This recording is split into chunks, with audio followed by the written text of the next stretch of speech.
Welcome back, everyone. Today we're diving into a topic I think we can all relate to, habits. Yeah, it's one of those things, everyone has them, right? We all have them. Good ones, bad ones, the ones we wish we could shake but just can't seem to. Exactly. But today we're going to explore how we can actually harness the power of those tiny, everyday actions to, well, basically create massive changes over time. We're talking Atomic Habits by James Clear. Yes, a fantastic book, really digs into the science of habit formation and gives some super practical strategies for, actually building those good habits and kicking the bad ones to the curb. I'm really excited to dig into this one because I've been like trying to get a solid morning routine down for, I don't know, ages. Ah, the elusive morning routine? Struggle. But maybe this book holds the secret, I No, think. could be. But before we get into the nitty-gritty, I think we got to talk about James Clear's story. This guy, he has a really incredible journey. So in high school, he suffers a really serious brain injury, life-threatening, and it's during his recovery that he kind of stumbles upon, I guess, the power of small changes. Yeah. It's a pretty powerful example of someone who's, actually living what he preaches. I mean, this guy had to relearn basic things like walking and talking. He had seizures, vision problems, the whole 9 yards. It's tense. Intense. But he focused on those small improvements. Getting enough sleep, keeping his room tidy, sticking to a study schedule. And those small things added up. I mean, he ends up graduating as an academic All-American. He did, which is, like, incredible. It's incredible. So what he's basically saying is it's not about some huge overnight transformation. Yep. It's those tiny 1% improvements that compound over time. Exactly. And it reminds me of that story about the British cycling team, remember? They went from, like, total underdogs to completely dominating the cycling world. Oh, yeah. How did they do that? Their coach, he was obsessed with optimizing every single detail, even tiny ones. Like they tested different fabrics in a wind tunnel, for aerodynamics. Really? Oh, yeah. And they even figured out, like, the best way to wash hands to avoid infections. So they were looking at every little aspect of performance, looking for those 1% improvement. Exactly. And those improvements over time led to huge results. Think about it like a plane making a tiny course adjustment at takeoff. Might not seem like much, but over a long flight, it could mean landing in a totally different country.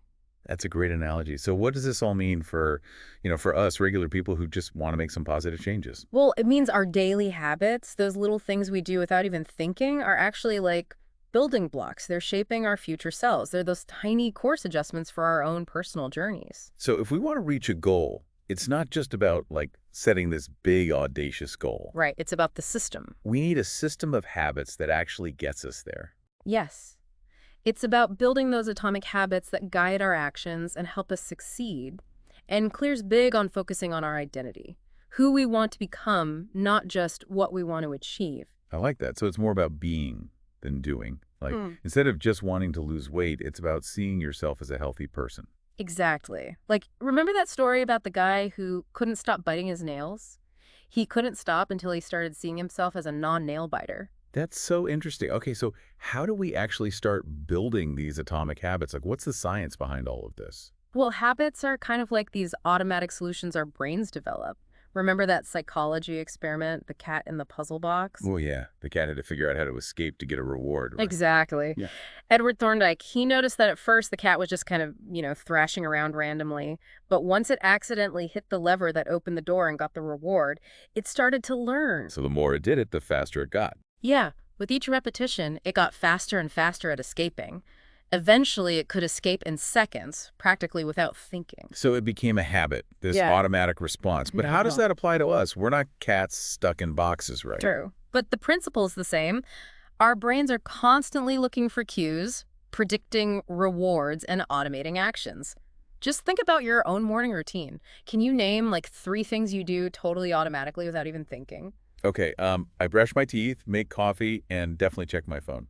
See? Wow, yeah, those are totally automatic. And those are just a few. We form habits for everything, good and bad. That's where Clear's habit loop comes in. Okay, the habit loop. What is it? How do we use it to create better habits? Well, the habit loop has 4 stages: cue, craving, response, and reward.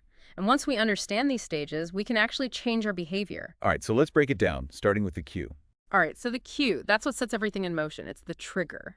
Like you see a notification on your phone or maybe smell, I don't know, freshly baked cookies. Okay, yeah, I get that. So then what? Well, then comes the craving. It's that desire you feel for whatever reward the cue has, predicted, like that urge to check your messages, or in the cookie case, it's the anticipation of that sweet taste. Gotcha. So the cue triggers a craving. Then what? What do we actually do? Well, that craving leads to the response, which Wow. is, the actual habit itself. You grab your phone, tap the notification, or, you snag a cookie. It's the action. Right, the action to get the reward. Right. And that brings us to the final stage. Exactly. The reward, that's the payoff, the feeling, the outcome. It reinforces the whole loop. Could be that little hit of dopamine from seeing a funny meme or, the deliciousness of the cookie. And that makes you more likely to repeat the whole thing the next time the cue pops up. So it's like a cycle, this loop that just keeps going. Okay, I get the habit loop, but how do we actually use this to, change our habits, make better ones? That's where Clear's 4 laws of behavior change come in. It's kind of like, I don't know, a toolkit for hacking the habit loop, making the good habits easier and the bad ones harder. Okay, I like it. Lay it on me. What's the first law? The first one is to make it obvious. Habits are triggered by those cues, so if we want to build a good habit, got to make that cue super obvious. Clear suggests starting with something called the habit scorecard. The what card? Habit scorecard. What's that? Yeah, the habit scorecard. Basically, you list out all your daily behaviors, everything from when you wake up to when you go to sleep. Then you label them good, bad, or neutral, just a way to become more aware of all those actions you might not even be thinking about. Oh, so we need to figure out what our habits already are before we can even think about changing them. Exactly. And once you have your habit scorecard, you can, pinpoint the cues that trigger those good and bad habits. Then you can kind of manipulate your environment to make the good habit cues more, I don't know, prominent, more obvious. So it's like setting yourself up for success by making those good habits easy to access. Yeah, exactly. I mean, think about it, out of sight, out of mind, right? Clear gives this great example. He started eating more fruit just by putting a bowl of apples on the counter instead of hiding them in the fridge. I can totally see that working. Okay, so we make the cue obvious. What's next? Then we need to make it attractive. This is all about making the habit appealing, connecting it to positive emotions, maybe rewards. One strategy he talks about is temptation bundling. Temptation bundling. What's that? So basically, you pair an action you want to do with an action you need to do. Like, you know how I love those true crime podcasts? Oh, yeah, you're always listening to those. Yeah, right. Well, I realized I could use that to my advantage. Now I only let myself listen to them while I'm doing chores. Suddenly, folding laundry isn't so bad when I'm like totally engrossed in a murder mystery. Ooh, that is a good hack. I could see myself doing that with, my favorite playlists while I clean the kitchen. Hmm. All right, so we've made the cue obvious and the habit attractive. What's the third law? Make it easy. This one's all about reducing that friction, making the habit as effortless as possible. Our brains are wired to conserve energy, right? So if we want a habit to stick, we got to make it convenient. Right, if it feels like a chore, I'm way less likely to actually do it. Totally. Like if you want to start working out in the morning, lay out your clothes and shoes the night before so, you're not scrambling around in the morning trying to find everything. Makes sense. Or if you're trying to cut back on social media, you could delete those apps from your phone so you're not constantly being bombarded with notifications. Yeah. Just remove those obstacles, make it easier. Clear also has this thing called the 2-minute rule. It's all about starting really small. Okay, the 2-minute rule, I like the sound of that. So let's say you want to start journaling every day. Don't pressure yourself to write pages and pages. Just commit to 2 minutes. Anyone can do 2 minutes, right? Yeah, it seems so much easier than staring at a blank page forever.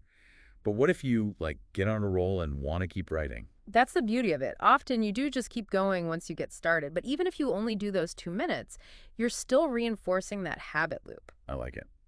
Okay, so we've got our cue, we've made it attractive, and we've made it easy. Now, what's the final law? Make it satisfying. It's all about associating the habit with a positive feeling, a reward. Our brains love pleasure and want to avoid pain. So to make a habit stick, it needs to feel good. Okay, I agree with that. But how do we actually make a habit satisfying? What does that even look like? Well, one way is habit tracking. It's simple but powerful. It's about visually monitoring your progress, which can really give you a sense of accomplishment and reinforces that habit loop. So it's kind of like a visual reminder of your progress. Exactly. Super motivating. There's that story about the stockbroker who used paper clips to track his sales calls. He started each day with 120 paper clips in one jar and an empty jar. For every call, he'd move a paper clip. I think I remember that one. So by the end of the day, if the first jar was empty, he knew he'd hit his goal. Right. And that visual representation, it kept him motivated. And there are tons of ways to track habits: notebooks, calendars, apps. Just find a way that works for you. It's like habit tracking is a win-win. It makes it obvious, gives you that sense of accomplishment, and makes the habit satisfying. And try that.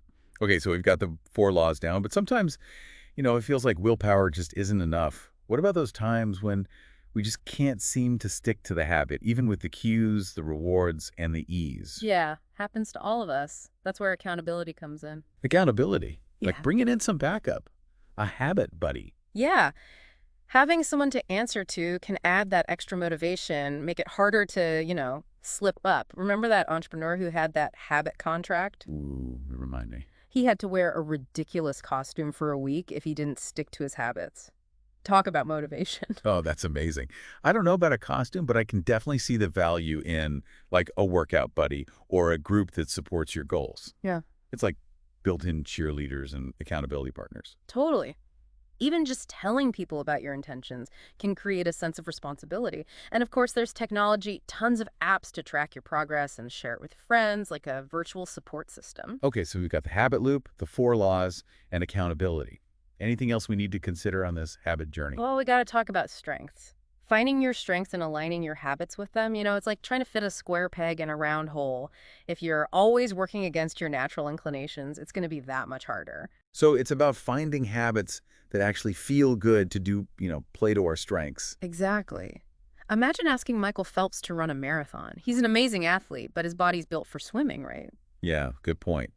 You wouldn't ask a marathon runner to swim in the Olympics. Exactly. We can't ignore those natural predispositions. So how do we figure out where our strengths are? Self-awareness. Pay attention to those activities you're naturally drawn to, the things you do effortlessly. Those are clues. So it's about those moments when we feel like in the zone, things just flow. Yeah, exactly. And don't be afraid to experiment, try new things, and see what sparks your interest, what feels good, but also challenging. I like that. It's like giving ourselves permission to, explore and see what really excites us. What about those days when we're just not feeling it, though? Even things we feel like a chore. Ah, yes. That's where the Goldilocks rule comes in. Finding that sweet spot, that balance of challenge and skill. The Goldilocks rule. Is this like finding the perfect bowl of porridge? I'm just kidding. Yeah. But seriously, tell me more. It's a great concept. So imagine a task that's too easy. You get bored, right? Now imagine it's way too hard. You get overwhelmed and give up. The sweet spot is in the middle, challenging enough to keep you engaged, but not so difficult that you get discouraged. That's when you hit that flow state. You mean that zone where you like totally lose track of time because you're so focused on what you're doing? Exactly. That flow state, that's key for motivation and making progress. So how do we find that Goldilocks zone? It's different for everyone, but you can start by breaking your goals down into smaller steps. Like instead of writing a whole book, start with a page a day. Or if you're training for a marathon, start with a 30-minute walk. Just gradually increase the difficulty. Love that. Okay, we've got finding our strengths, the Goldilocks rule, but, sometimes I just can't seem to make myself show up, even when I know the habit's good for me. Yeah, I get that. Yeah. And Clear addresses this. He challenges the idea that passion is the key to success. Wait, what? I thought we were supposed to love what we do. He's not saying passion isn't important, but he thinks it's often the result of success, not the cause. He talks about Steve Martin, the comedian. Oh, yeah, I love Steve Martin. So Steve Martin, even with all his success, he often felt like an imposter. He doubted himself, but he just kept showing up, kept practicing, even when he didn't feel like it. And it was that dedication, that willingness to just embrace the process, even when it was tough, that led him to mastery, and I think to his true passion. Wow, that's powerful. Sometimes we just need to show up, even when we don't feel like it. Right. It's about falling in love with the process, even the boring parts, trusting that the results will come. And that actually brings us to the final piece here, reflection and review. Okay, let's talk about that. I'm guessing it's about making sure our habits are still working for us, right? You got it. It's about taking the time to step back and see how we're doing. What's working, what's not. Think about it like driving a car. You wouldn't just point it in a direction and hope for the best. No way. I'd be checking my mirrors, looking at the map, making sure I'm on track. And it's the same with our habits. We need to check in, see if they're still steering us in the right direction. Clear suggests two things: the annual review and the integrity report. Okay, tell me more about those. Okay, so back to those check-ins, the annual review and the integrity report. What are they all about? So the annual review is kind of like taking stock of your year, what went well, what didn't, what did you learn? So like a chance to celebrate the wins and figure out where you can improve. Exactly. And then you've got the integrity report, which is more of a mid-year check-in just to, make sure your actions are matching up with your values. Have you been walking the walk? It's not about beating yourself up if you've slipped up, but more like a chance to recommit to, I guess, living in a way that reflects your core beliefs. I like that. It's like a gut check. But why are these check-ins so important? Like, what's the big deal? Well, habits can get so automatic that we don't even realize they might not be serving us anymore. It's like, imagine you're a ship captain and you set the rudder for a certain course. If you don't check that rudder every now and then, even a tiny misalignment can send you miles off course. Okay, yeah, I see that. So these reviews are like checking the rudder on our habits, making sure we're still on track. Exactly. It's about preventing those small errors from, building up and leading us astray. It's easy to get caught up in the day-to-day and forget to look at the bigger picture. That's so true. Okay, so we've covered a lot in this deep dive. The habit loop, the 4 laws, finding our strengths, the Goldilocks rule, being consistent. Any final words of wisdom before we wrap things up? Well, one of the most interesting things, I think, from Atomic Habits is this idea of falling in love with boredom. Falling in love with boredom. That sounds a little strange. Yeah, it sounds counterintuitive, right? But Clear's argument is that, true mastery in anything, it requires embracing that monotony, the repetition, the daily grind. That's what gets results. But we're always told to follow our passion. Find what excites us. Right. And that's not wrong, but maybe it's not the whole story. Remember that Steve Martin example? He became this hugely successful comedian, but for years he felt like a fraud. But he kept showing up, kept practicing, even when it wasn't exciting. So he didn't wait for inspiration. He just put in the work. Yes. And that's ultimately what led him to success. And I would say to his true passion. It's a good reminder that success is not always about those exciting moments or, new things. It's about those small, consistent actions, day after day. Exactly. It's about, falling in love with the process, even when it feels boring, trusting that those results will follow. I love that.